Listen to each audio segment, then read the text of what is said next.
പരിശുദ്ധ പരമ ദിവ്യകാരുണ്യത്തിന് ഇപ്പോൾ നമ്മൾ വായിച്ചു കേട്ട എഫേസ്യസ് 4:30 വചനത്തിൻ്റെ ഇംഗ്ലീഷ് വേർഷൻ ഇങ്ങനെയാണ്: do not make Holy Spirit sad. നിങ്ങളുടെ പരിശുദ്ധാത്മാവിനെ ദുഃഖിപ്പിക്കരുത്. Because Holy Spirit is the God's mark of ownership on you എന്നാണ്. ഓണർഷിപ്പ് അതായത് പരിശുദ്ധാത്മാവ് ദൈവത്തിൻ്റെ ഉടമസ്ഥതയുടെ മുദ്രയാണ്. ഇപ്പോൾ എന്താ ഞാൻ ഇങ്ങനെ പറയാമോ, ഈ സൂസൻ ഡിസിൽവയ്ക്കുള്ള പരിശുദ്ധാത്മാവിൻ്റെ മുദ്രയെക്കുറിച്ച് പറയുകയാണ് ഞാൻ. കാര്യം പരിശുദ്ധാത്മാവിൻ്റെ God's, holy spirit is the God's mark of ownership on you. അവർക്ക് പരിശുദ്ധാത്മാവിൻ്റെ നിറവുണ്ട്. ആ പരിശുദ്ധാത്മ നിറവുള്ളത് കൊണ്ട് തന്നെ ഗോഡ്സ് മാർക്ക് ഓഫ് ഓണർഷിപ്പാണ്, ദൈവത്തിൻ്റെ ഉടമസ്ഥതയുടെ മുദ്രയാണ്. അതുള്ളത് കൊണ്ടാണ് അവർ റീതിങ്ക് ചെയ്യണത്. എന്താ റീതിങ്ക് ചെയ്യണത്? കർത്താവിനോട് ചോദിക്കാം എന്ന്. കർത്താവിനോട് ചോദിക്കാം, അനിയത്തിൻ്റെ പേര് ഉടമ്പടിയിൽ നിന്ന് മാറ്റണമെന്നുണ്ടെങ്കിൽ ഞാൻ കർത്താവിനോട് ചോദിക്കാം, അല്ല ഞാൻ സ്വന്തമായിട്ട് തീരുമാനിക്കണില്ല. അതാണ് പ്രശ്നം. അങ്ങനെ ചോദിക്കണമെന്നുണ്ടെങ്കിൽ ഗോഡ്സ് ഓണർഷിപ്പ് ആയിട്ട് പരിശുദ്ധാത്മാവ് നമുക്കുണ്ടാകണം. ഇതുകൊണ്ടാണ് ഞാൻ എന്നും നിങ്ങളോട് പറയണത് മിനിമം പരിശുദ്ധാത്മാവിനെ നിലനിർത്തണമെന്ന് പറയണത്.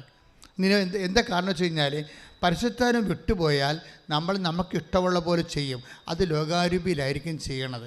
അതുകൊണ്ട് തന്നെ ദൈവത്തിൻ്റെ കൺസേൺ, അതിൻ്റെ അകത്ത് കൺകറൻസ് ഒന്നും അതിൻ്റെ അകത്ത് കിട്ടത്തില്ല. അപ്പം അങ്ങനെ വരുമ്പോൾ ഇവളെ ചോദിച്ചപ്പോൾ ഉടനെ കർത്താവിന് മറുപടിയും പറഞ്ഞു. എന്താ പറഞ്ഞത്?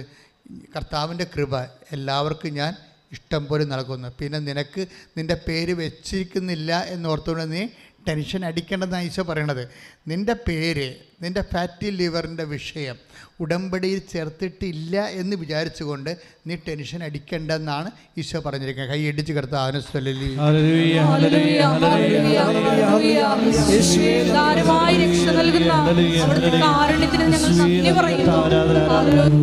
എല്ലാവരും ഒന്ന് എഴുന്നേറ്റ് പാട്ടുപാടങ്ങൾ പാടിക്കൊണ്ടേ ഇരിക്കുന്നു. ശ്രുതികട്ടെ hallelujah hallelujah hallelujah hallelujah hallelujah hallelujah യേശുവേ നന്ദി ഹല്ലേലൂയ ഹല്ലേലൂയ ഹല്ലേലൂയ യേശുവേ നന്ദി യേശുവേ ആരാധന ഹല്ലേലൂയ ഹല്ലേലൂയ യേശുവേ നന്ദി ഹല്ലേലൂയ ഹല്ലേലൂയ യേശുവേ ആരാധന ആരാധന ഹല്ലേലൂയ ഹല്ലേലൂയ. പരിശുദ്ധ പരമദിവ്യകാരുണ്യത്തിന് ആരാധനയും സ്തുതിയും പുകഴ്ചയും ഉണ്ടായിരിക്കട്ടെ. പരിശുദ്ധ പരമദിവ്യകാരുണ്യത്തിന് ആരാധനയും സ്തുതിയും പുകഴ്ചയും ഉണ്ടായിരിക്കട്ടെ. പരിശുദ്ധ പരമദിവ്യകാരുണ്യത്തിന് ആരാധനയും സ്തുതിയും പുകഴ്ചയും ഉണ്ടായിരിക്കട്ടെ.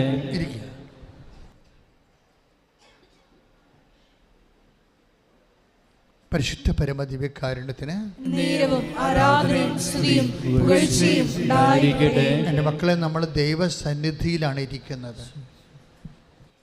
ദൈവസന്നിധിയിൽ സ്നേഹത്തോടെ ഇരിക്കുന്നുവെന്ന് നീ തിരിച്ചറിഞ്ഞാൽ തന്നെ നിനക്ക് അവിടെ വെച്ച് വിടുതലും സൗഖ്യവും ഉണ്ടാവും. പ്രാർത്ഥിക്കണമെന്ന് പോലില്ല. ദൈവസന്നിധിയിൽ സ്നേഹത്തോടെ ആണ് ഞാനിവിടെ സാന്നിധ്യം നൽകുന്നത്. ദൈവത്തിൻ്റെ സ്നേഹത്തിൻ്റെ ഒരു വലയത്തിലാണ് ഞാൻ എന്ന് തിരിച്ചറിയുമ്പോൾ തന്നെ സൗഖ്യം ഉണ്ടാവും. കാര്യം അനുഭവം ഒക്കെ ഉണ്ടാകുന്നത് അറിവിൽ നിന്നാണ്. അറിവിൻ്റെ ഏറ്റവും നിലവാരമുള്ള അറിവ് തിരിച്ചറിവാണ്. ദൈവസന്നിധിയിലാണ് നിൽക്കുന്നതെന്നുള്ളത് ആത്മാഭിഷേകത്തോടെ ഒരു തിരിച്ചറിവാണ് നമുക്കുണ്ടാവേണ്ടത്. ഇപ്പം ഞാനെന്തുകൊണ്ടാണ് ഈ സൂസൻ ഡിസിൽവയെ അവതരിപ്പിക്കണം ചോദിച്ചു കഴിഞ്ഞാൽ, ഇവരിലൂടെ ഉണ്ടാകുന്ന ഒരു സൈലൻ്റ് പരിശുദ്ധാത്മാവിൻ്റെ ഒരു നിറവ് നമുക്കത് വളരെ ടഞ്ചബിളായിട്ട് മനസ്സിലാകും. ആ സാക്ഷ്യം കേൾക്കുമ്പോഴേ അവർക്കത് മനസ്സിലായിട്ടുണ്ടെന്ന് അറിയത്തില്ല, പക്ഷേ അത് സ്കാൻ ചെയ്യുമ്പോൾ നമുക്കത് മനസ്സിലാവും. കാര്യം അല്ലെങ്കിൽ കർത്താവ് ആ സമയത്ത് ഓട്ടോമാറ്റിക്കായിട്ട് അവർ ലോകാരൂപിയിലോ മനുഷ്യാരൂപിയിലാണ് നയിക്കപ്പെട്ടിരുന്നെങ്കിൽ ഓട്ടോമാറ്റിക്കായിട്ട് 78% ദാറ്റ് മീൻസ് ബ്രിമ്മിൽ നിൽക്കുകയാണ്. അതായത് ലിവർ സിറോസിൻ്റെ ബ്രിമ്മിൽ നിൽക്കുന്ന ഒരാൾ, അവർ അതിനുവേണ്ടിയാണ് ചികിത്സയ്ക്ക് വേണ്ടി വന്നത്, അതിനുവേണ്ടിയാണ് ഉടമ്പടി എടുക്കാൻ വന്നത്. പക്ഷെ മറ്റുള്ള അപ്പൻ്റെയും അമ്മയുടെയും അമ്മായിയമ്മയുടെയും കുഞ്ഞിൻ്റെയും ഭർത്താവിൻ്റെയും കാര്യങ്ങളൊക്കെ, അനിയത്തിൻ്റെയും കാര്യം ഓർത്തപ്പോൾ ഇത് വിട്ടുപോയതാണ് ശരിക്കും. പക്ഷേ അത് ക്ലാസ്സിൽ ചെന്നപ്പോൾ അത് വീണ്ടും അവരെ ഓർത്തപ്പോൾ അവർക്ക് അത് വെട്ടാൻ തോന്നണില്ല. വെട്ടാൻ തോന്നണ മുമ്പ് ഈശോയോട് ചോദിക്കാമെന്ന് വിചാരിച്ചപ്പോൾ ആ ചോദിക്കാമെന്ന് വിചാരിച്ചതാണ് പരിശുദ്ധാത്മാവിൽ അവരിലുണ്ടെന്നതും രക്ഷയുടെ ദിനത്തിനായി അവരെ മുദ്രപ്പെടുത്തുന്ന ഒരു പരിശുദ്ധാത്മാവിൻ്റെ നിറവ് അവരിൽ നമുക്ക് തിരിച്ചറിയാൻ കഴിയണത്. ഇതേ ഒരു സ്റ്റാൻഡേർഡിലേക്കും സ്റ്റാറ്റസിലേക്കും ഒക്കെ നമ്മൾ ഡെവലപ്പ് ചെയ്ത് വരാൻ വേണ്ടി സ്തുതിക്കേണ്ട. ഹല്ലേലൂയ.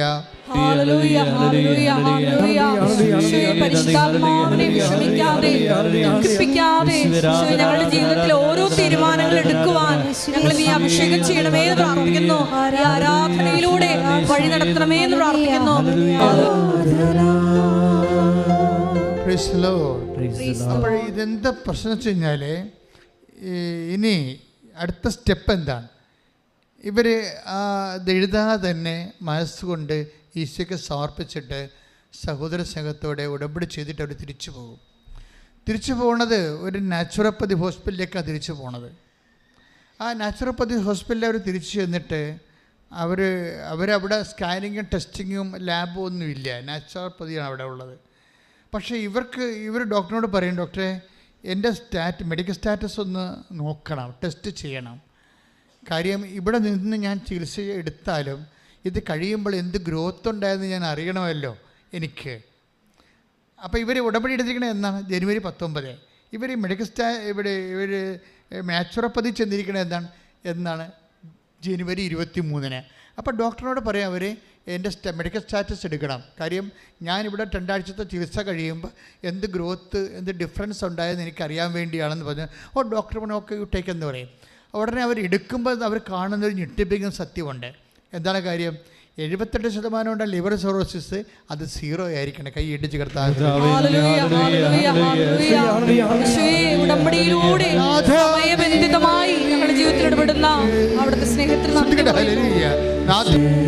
ഈ സാക്ഷ്യം നമ്മൾ ഒത്തിരി കാര്യങ്ങൾ പഠിപ്പിക്കുന്നുണ്ട്.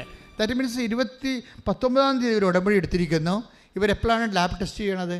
19 തീയതി വരെ ഉണ്ടാകുന്ന ഇവരുടെ മെഡിക്കൽ ടെസ്റ്റ് 78% ലിവറിൽ കൊഴുപ്പ്. ഇവർ ഉടമ്പടി എടുത്തതിന് ശേഷം ഈശോ എന്താ പറഞ്ഞത്? കർത്താവിൻ്റെ കൃപ എല്ലാവർക്കും ആവശ്യം പോലെ നൽകുന്നതാണ്. അതാണ് സംഭവം. കാര്യം ഉടമ്പടി കൃപയുടെ പ്രാർത്ഥനയാണല്ലോ. ഇത് കിട്ടിക്കഴിഞ്ഞിട്ട് 4 ദിവസം 23 ആയപ്പോഴാണ് ടെസ്റ്റ് ചെയ്യണത്. ടെസ്റ്റ് ചെയ്യുമ്പോൾ എന്താ സംഭവിക്കണത്? ഇത് നോർമലായിരിക്കണം. അതിൻ്റെ അർത്ഥം എന്താണ്? ഉടമ്പടി 4 ദിവസം കൊണ്ടാണ് വർക്ക് ചെയ്യണത്. ഉടമ്പടി ഉടനടി പരിഹാരമെന്ന് അമ്മ ആദ്യം പറഞ്ഞത്. 2016 ഉടമ്പടി നൽകിക്കൊണ്ട് എന്നോട് പറഞ്ഞത് ഉടനടി പരിഹാരമെന്നാണ്. അപ്പോൾ എന്നോട് സഭയുടെ അധികാരികളെ പറ്റിയപ്പോൾ ഞാൻ ഉടമ്പടി പരിഹാരം എന്ന് പറയുമ്പോൾ ജനങ്ങൾക്ക് പ്രലോഭനം ഉണ്ടാകും, ജനങ്ങൾ ഇതിലെങ്കിൽ ചാടി ഇതിനകത്ത് വീഴും, അപ്പോൾ ചില ആൾക്കാരെ കിട്ടിയില്ലേ പിന്നെ അത് പ്രോബ്ലം ആകും എന്നൊക്കെ പറഞ്ഞുകൊണ്ട് സഭയുടെ അധികാരികൾ എന്നോട് കറക്റ്റ് ചെയ്ത്. ഉടനെ അവരുടെ ഞാൻ ഹെഡിങ് ചേഞ്ച് ചെയ്തായിരുന്നു. പക്ഷേ അമ്മ പറഞ്ഞത് ഉടനടി പരിഹാരം തന്നെയാണ്. പക്ഷേ ഉടനടി പരിഹാരം എന്ന് പറയുമ്പോൾ പരിശുദ്ധാത്മാവ് നിറഞ്ഞു നിൽക്കുകയാണെങ്കിൽ നമുക്ക് എളുപ്പമാണ് ഇതിൻ്റെ പരിഹാരം. ലോകാരൂപിയ ദുഷ്ടാരൂപിയാണ് നിലയിലുള്ളതെന്നുണ്ടെങ്കിലാണ് ഇത് സമയമെടുക്കുന്നത്. അപ്പോൾ ഉടമ്പടിയുടെ സമയമെടുക്കുന്നത് നിൻ്റെ കുഴപ്പമാണ്. കാര്യം ഉടമ്പടി വർക്ക് ചെയ്യണമെന്ന് പറയണത് പരിശുദ്ധാത്മാവിൻ്റെ പ്രഥമ ഫലം എന്താണ്? പരിശുദ്ധാത്മാവിൻ്റെ പ്രഥമ ഫലം സ്നേഹമാണ്, അല്ലേ? അത് ഉറക്കല്ലേ? കാര്യം പരിശുദ്ധാത്മാവിൻ്റെ ഇപ്പോൾ ഗലാത്യർ 5:22 സ്തുതിക്കട്ടെ. ഹല്ലേലൂയ.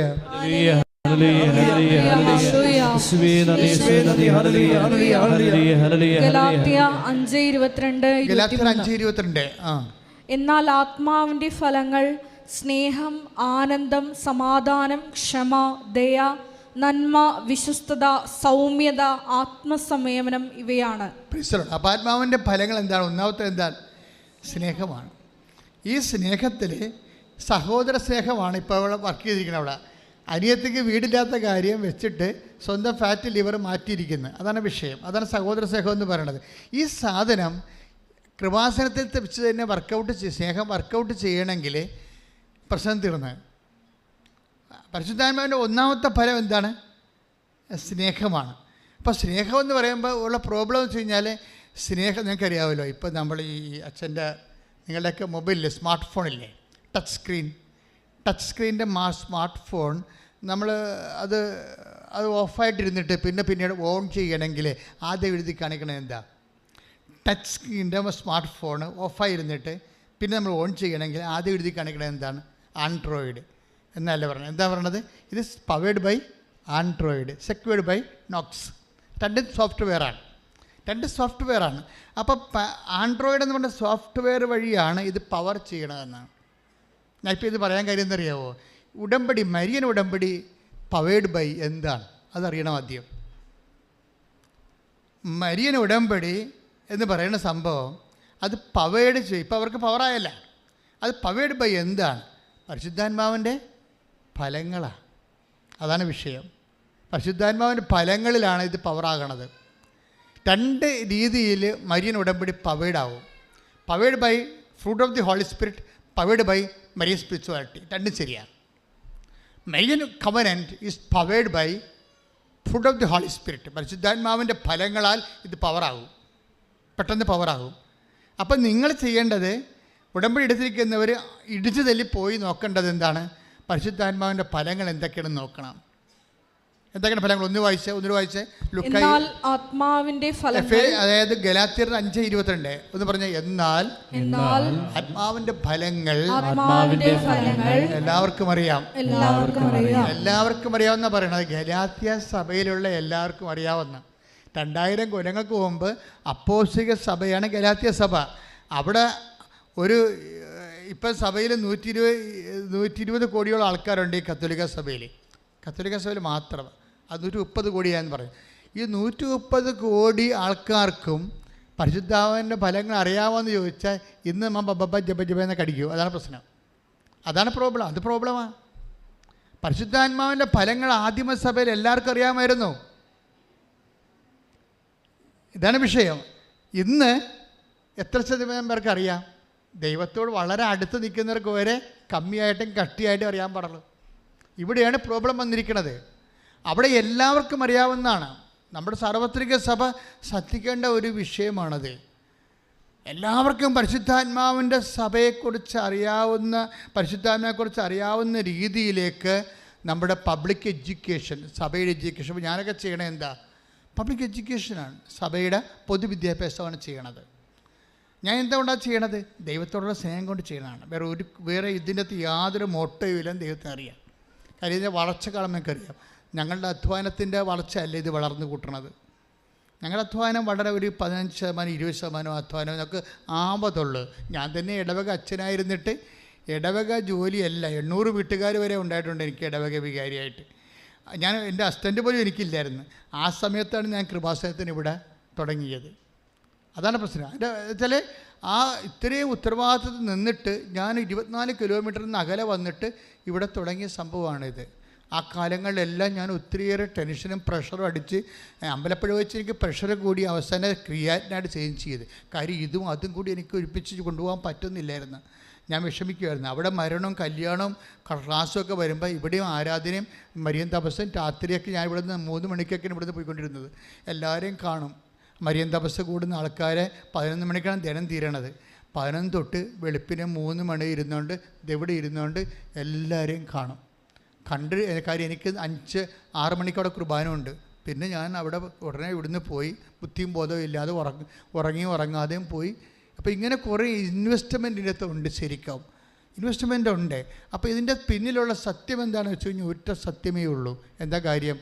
കർത്താവിനെ അറിയാത്തവർ അറിയണം, അറിഞ്ഞവരെ ആഴപ്പെടുത്തണം. ദൈവമായിരിക്കണം നിൻ്റെ ഉടമ്പടിയുടെ ആത്യന്തിക ലക്ഷ്യമെങ്കിൽ ഉടമ്പടി ഇന്ന് കത്തും. കൈയിട്ടിച്ച് കർത്താവിനെ ക്രിസ്തുവിനെ ലക്ഷ്യം വെച്ച് മുന്നേറുവാൻ